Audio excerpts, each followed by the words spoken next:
¿Quién es el verdadero responsable? Tropiezos, malas decisiones en la evolución del monoplaza, pérdida de pilares importantes dentro de la organización. La crisis de Red Bull es un hecho. Había mucho ruido alrededor señalando una lucha de poder, la guerra de la cúpula de los toros. Horner fue señalado, Marco e incluso los Verstappen. Se aseguraba que esto solo era una consecuencia de la codicia de alguno de estos personajes. Pero, ¿qué dirías si te muestro que ellos eran solo peones dentro del tablero de un hombre con un rango mayor que solo busca el control de Red Bull Racing sin importar el costo? Este canal hizo una investigación de fondo que muestra una realidad que muy pocos o nadie consiguió revelar. El entorno envenenado de unos toros que ahora están más débiles que nunca. Para que pueda mostrarte el panorama completo, debemos mirar el inicio de esta decadencia. Iniciamos comentando que bastantes personas piensan que Adrian Newey fue el primero en mostrar incomodidad ante el nuevo orden de Red Bull. Se cree que el británico dejó claras las intenciones de dejar la organización en algún punto. Se ha señalado en repetidas ocasiones lo que llegó a decir Christian Horner como el catalizador de todo esto. Ocurrió en una entrevista en 2023, cuando se le preguntó al jefe del equipo sobre el trabajo en el monoplaza, hablando de sus impresionantes prestaciones, los responsables de esto, enfocándose en Newey. Las palabras textuales de Horner fueron las siguientes: Adrian era una gran parte del equipo y de lo que había logrado, pero su papel ha evolucionado a lo largo de los últimos años, y el equipo técnico bajo su mando, liderado por Pierre Waché, está haciendo un trabajo fantástico y no depende de Adrian. Según la versión que se manejó, esto no cayó muy bien al genio británico, un hombre que fue uno de los máximos responsables del éxito de este mismo equipo, trabajando en él prácticamente desde su fundación. Coloquemos todos sus logros en balance. Fue en 2006 cuando se incorporó, y esto significó el inicio de una gran sociedad. Inició todo con una lucha por el campeonato en 2009. Solo le tomó 3 años impulsar con sus diseños a Red Bull. Luego de esto llegaron los primeros títulos desde 2010 hasta 2013 con Sebastian Vettel. El inicio de la era híbrida a partir de 2014 fue un paso complicado con un motor Renault que no daba posibilidades de luchar. Y cuando llegaron a tener a Honda de su lado, fueron los únicos que lograron quitarle el dominio a Mercedes. Hablamos de aquella legendaria temporada de 2021, con el RB16B, creación por supuesto de Adrian. Esto es evidencia del peso que tenía con los Bulls. Si vemos el funcionamiento interno, la relación y sinergia entre los integrantes de la organización era simplemente perfecta. Aunque llegó una persona que resultó ser la destrucción absoluta. Todo impulsado por el ego y la ignorancia. Las consecuencias hasta ahora han sido desastrosas, pero no me adelantaré en la historia. Sabiendo estos primeros antecedentes, es obvio que iba a sentar bastante mal un comentario de este estilo, dando una señal de que Newey no era importante para el equipo, uno al que le dio todo. Por lo tanto, podemos llegar a pensar que el culpable, por supuesto, es Christian Horner, porque es quien dijo esas palabras, pero todo fue solo una excusa. Humo. ¿Qué pensarías si te digo que este tipo de declaraciones llegan por presión de alguien de arriba? Desarrollaré la idea para que me puedas entender. Pon mucha atención porque esta información es extremadamente importante para el resto del video. Primero debemos de tener muy presente a los pilares que se fueron de Milton Keynes este año. Adrian Newey como jefe de diseño, Jonathan Whitley como director deportivo y Will Courtney como jefe de estrategias. Todos ellos tienen algo en común, y es que además de que llegaron a tener puestos clave, prácticamente llegaron desde el inicio de la conformación del organigrama. Hablamos de que Courtney llegó en 2005, año de la fundación de Red Bull, Adrian un año después, y Whitley también en 2006. Este en particular después de un paso muy exitoso por Renault, donde fue campeón el año anterior con Fernando Alonso. Esto es muy importante porque llegó para complementar a un joven Christian Horner, que con apenas 33 años ya era el líder del pitwall sin importar que los recién sumados tuvieran más experiencia. Existía respeto, profesionalismo y camaradería, todo perfectamente balanceado. Desde el inicio también estaba Helmut Marko. Su función, como el día de hoy, era ser el asesor de esta nueva organización, que apenas estaba empezando pero tenía un potencial gigantesco. También comenzó a administrar la Academia de Jóvenes Pilotos como en la actualidad, una tarea que no era nada sencilla, en donde ha hecho un gran trabajo, encontrando joyas como Vettel, Ricciardo o el mismo Verstappen. Su eficiencia es innegable en ese sentido. Y quiero hacer mucho énfasis en que todos los personajes que te acabo de mencionar comenzaron entre el 2005 y 2006. Este será un dato de mucha relevancia. Las contrataciones de este inicio de Red Bull fueron muy inteligentes y perfectamente planeadas. Todo gracias al hombre detrás de la visión de colocar al nuevo equipo en la cima de la categoría. No era otro sino el mismo Dietrich Mateschitz, el propietario de la mitad de la multinacional Red Bull Energy. Fue el líder que impulsó esos primeros pasos, quien mantenía todo bajo control porque se involucró mucho en ese proyecto. Y lo más importante, dejaba trabajar a los especialistas de cada área sin tener injerencia. Y también se mantenía al margen de tratar de opinar, a pesar de ser el hombre con mayor poder. Pero, ¿qué tiene que ver esto con el punto de este video? Ya nos estamos acercando a ese momento clave. Como podemos ver, los pilares ya estaban formados. Los protagonistas de esta llamada pelea de poder en los últimos meses estaban en esta organización ya en 2006. Todos y cada uno de ellos.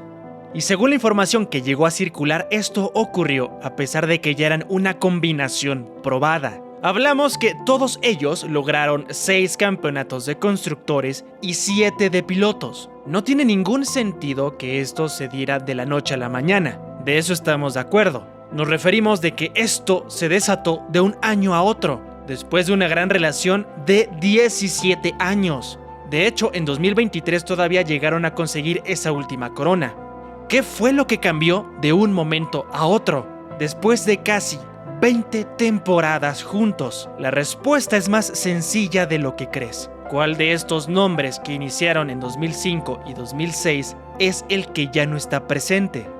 Quien ya no es el líder absoluto es Dietrich Mateschitz. El empresario falleció en 2022. Todos lo recordamos, y es que esto cayó de sorpresa total. Y como era de esperarse, por supuesto se presentaron cambios importantes dentro de la organización, como la toma de poder del hijo de Dietrich, Mark. Y este, a su vez, no toma las riendas totalmente. En 2022 terminó todo con la misma estructura, es decir, siendo Mark la cabecilla de todo. Pero en 2023, el heredero nombra a un nuevo director de proyectos deportivos de Red Bull. Y es así como llega nuestro protagonista, Oliver Mintzlaff. Este hombre llegó a cambiar las reglas del juego desde el primer momento. No es ningún improvisado, a pesar de que, posiblemente, jamás hayas escuchado hablar de él antes de que se hiciera público lo de Red Bull Racing.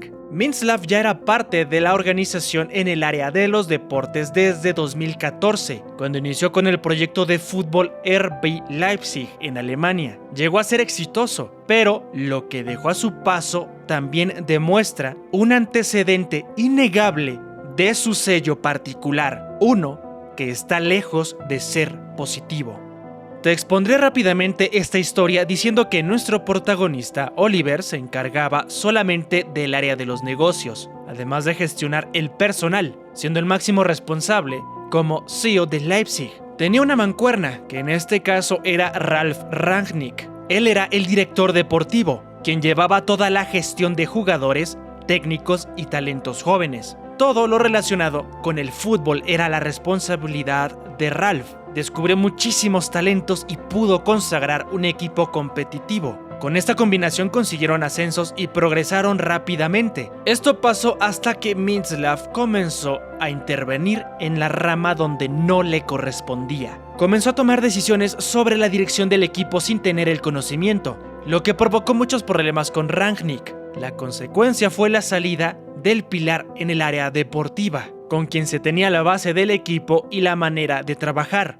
Desde su salida al día de hoy, el equipo se quedó estancado, porque no han logrado repetir ese éxito hablando de encontrar talento nuevo, y tampoco llegaron a acercarse remotamente al objetivo final, que era consagrarse campeones. Todo esto porque, poco a poco, desmanteló el progreso que habían llegado a tener, pensando que él tenía en su cabeza el mejor proyecto a futuro, sin tomar en cuenta que no era su área de especialidad. ¿Esto te suena de algún lugar? Mítslav tiene una tendencia, y es que busca centralizar el poder y tener más control absoluto sobre las decisiones. No permite la autonomía de las diferentes áreas, como pasó con quienes trabajó en el Leipzig. No solo lo hizo en una gestión, sino en dos, con Rangnick y Nagelsmann. Por lo tanto, no es coincidencia lo que está pasando dentro de la Fórmula 1. Todo es bastante claro. Se debe hacer todo con su visión en particular, un enfoque totalmente empresarial. Y quien no esté de acuerdo queda descartado completamente. Esto fue lo que pasó con Adrian Newey, Jonathan Whitley y Will Courtney, pero quienes terminaron acatando las órdenes y alineándose a la nueva filosofía de trabajo fueron Christian Horner y Helmut Marko. Como buen hombre de negocios, Oliver tiene una mentalidad clara, y es que a sus ojos no hay nadie indispensable. Claro que esto tiene un porcentaje de verdad. Una empresa o equipo deben de ser capaces de gestionar alguna crisis, seguir operando sin importar quién esté. Aunque para realizar la transición eficiente después de 17 años de trabajo, obviamente se necesita una adaptación, efectuar la transición en tiempo y forma. Pero no solamente eso, también se necesita saber conciliar los conflictos para explotar al máximo el talento que pueden llegar a tener. Nos referimos a ciertos elementos con capacidades que están muy por arriba del promedio, como es claramente Adrian Newey o el mismo Whitley, hombres con amplia capacidad que pudieron haber dado más a la organización. Pero, como el autoritarismo es parte del método de trabajo de Mítslav, esto simplemente fue imposible. Este tipo de gestiones siempre fracasan, porque nunca llegan a entender que esto es un deporte, un equipo y no una empresa. Esto requiere más que un sistema o protocolos. Se necesita un recurso humano que cumpla con una inteligencia, destreza, talento y experiencia.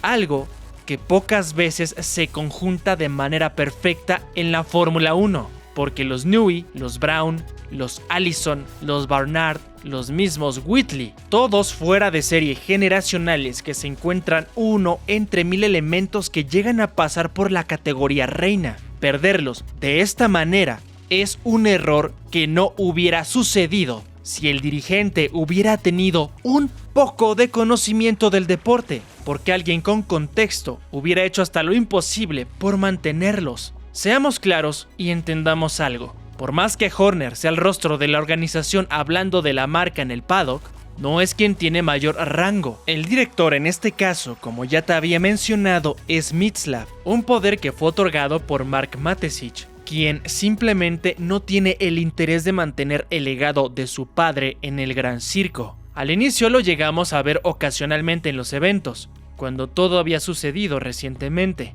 Pero después de esto sus apariciones han sido casi nulas. Hasta el momento, en 2024, únicamente se ha hecho presente en el Gran Premio de Casa en Austria. Diferencia enorme con su padre, que estaba presente siempre que podía. Y de esto hay evidencias gigantescas. Por supuesto que el heredero de Dietrich tiene otras prioridades.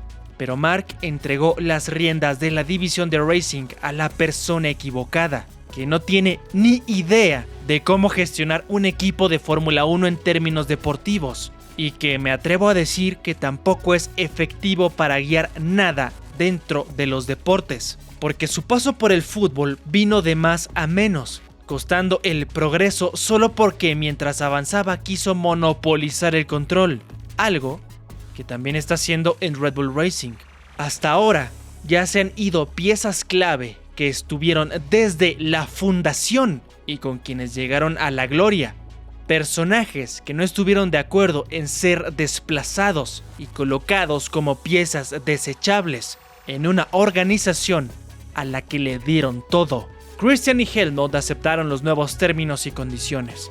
Piénsalo un poco, no es coincidencia que el jefe del equipo fuera totalmente respaldado por los altos mandos, a pesar de la polémica de inicios de año. Además de que Marko recientemente renovó su contrato, y lo hizo luego de una reunión completamente atípica en Milton Keynes, justamente con Mítslav. Un dato que se sabe perfectamente y no es ningún secreto. Su firma se pudo plasmar únicamente después de la plática que mantuvo con él. En cuanto a lo que se llegó a manejar de la lucha de poderes entre los Verstappen, Marko y Horner, es algo que no tiene mucho sentido, porque al final, quienes deciden quién dirige serán siempre Shaler Juvidja y Mark Mateschitz, los dueños de la marca como tal de Red Bull.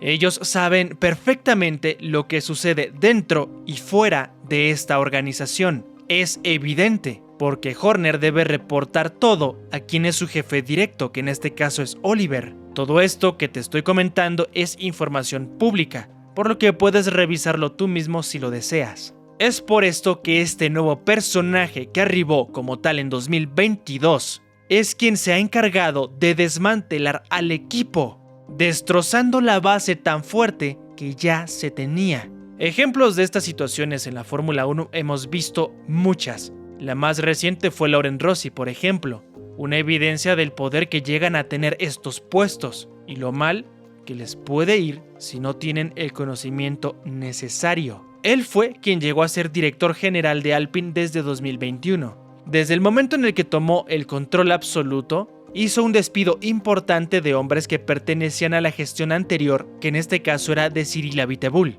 donde Renault había tenido cierto progreso, y en solo 2 años y medio se encargó de hundir el equipo que anteriormente se llamaba Renault. Por lo menos tenían esa lucha por la zona media, cuando estaba Abiteboul, y ahora solamente batallan por no estar en el sótano, y eso fue por ser totalmente autoritario. De hecho, uno de los que llegó a levantar la voz sobre esta situación fue el mismo Alain Prost. El ex piloto de la Fórmula 1, 4 veces campeón del mundo, llegó a decir justamente que su rol como asesor llegó a su fin porque no se podía dialogar en absoluto con Rossi. Loren al final fue sustituido. Una muestra de lo que puede llegar a pasar con este tipo de personas. No es ninguna coincidencia que en 17 años, en esa misma estructura, no existiera una sola pelea interna, ni tampoco pretensiones de quedarse con el control.